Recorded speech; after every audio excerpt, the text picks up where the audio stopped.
Good morning class 6। आज मैं chapter का नेक्स्ट पार्ट परिवर्तन।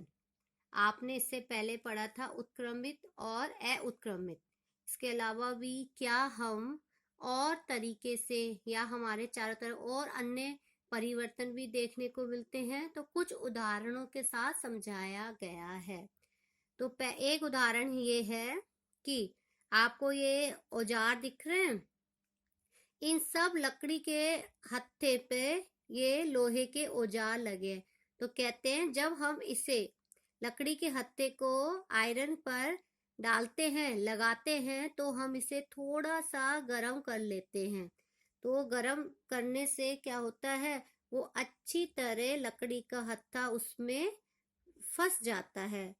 तो यह भी एक तरह का आपका क्या है, आपका परिवर्तन है। ठीक है। अब नेक्स्ट इसमें आपको दे रखा है कि बैलगाड़ी के लकड़ी के पहिए पर लोहे की रिम होती है। तो उस रिम को लगाने के लिए भी हम, जो रिम होती है ना, उसको लगाने के लिए हम रिम को क्या करते हैं, थोड़ा सा गर्म करते हैं। जैसे देखिए ये दिख रहा है, इस रिम को थोड़ा सा गर्म करते हैं तो वो लकड़ी के हत्थे पर जो है धातु, ये रिम आसानी से लग जाती है। ये भी एक तरह का परिवर्तन है। फिर नेक्स्ट कहता है आप जल को बर्तन में गर्म करते हैं, तो कुछ समय बाद देखते हैं कि आपके बर्तन का जल कम हो गया। तो ये भी एक परिवर्तन को बताता है कि जल जो वाष्प में परिवर्तित हो गया, ये भी क्या है, आपका परिवर्तन है। फिर उसके बाद आपको नेक्स्ट परिवर्तन दिखाया गया है, मोमबत्ती जल रही है बेटा। मोमबत्ती जलते जलते मोमबत्ती का जो वैक्स होता है, मोम होता है, वो नीचे आ जाता है और आपकी मोमबत्ती का साइज कम हो जाता है। यदि आप इस वैक्स को जो आपको मिला है उसको आप फिर दोबारा से गर्म करें और उसको मोमबत्ती की शेप दें, तो दोबारा पुनः आप मोमबत्ती का निर्माण कर सकते हो। तो इस तरह क्या हो गया, ये भी एक परिवर्तन हम देखते हैं।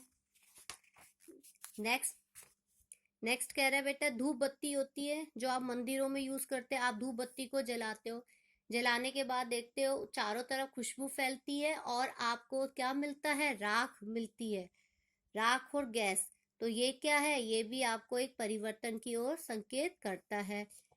जब आप माचिस की तिल्ली को जलाते हो किसी वस्तु को जलाने के लिए, तो माचिस की तिल्ली जलती है और जलने के बाद बुझकर पूरी तरह से खत्म हो जाती है। तो माचिस की तिल्ली भी क्या दिखाती है, एक परिवर्तन दिखाती है।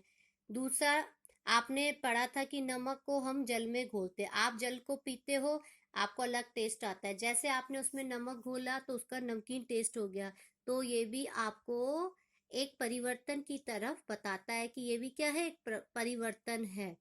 नेक्स्ट है, आपने घरों में देखा होगा गुनगुने गरम दूध में आपकी मम्मी थोड़ी सी दही, जामुन डालती है, दही डालती है और कुछ समय बाद आपको उसमें एक दही का निर्माण होता है। तो दूध से दही बनना भी आपका क्या है, परिवर्तन है। बस ये है कि ये परिवर्तन उत्क्रमित नहीं हो सकता, हम दही से दूध को नहीं ले सकते। तो आपने इस चैप्टर में कई तरह के परिवर्तन को देखा है। कुछ परिवर्तन को हम पुनः प्रारंभिक स्थिति में ला सकते हैं, लेकिन कुछ परिवर्तन को हम पुनः प्रारंभिक स्थिति से नहीं ला सकते। Okay student.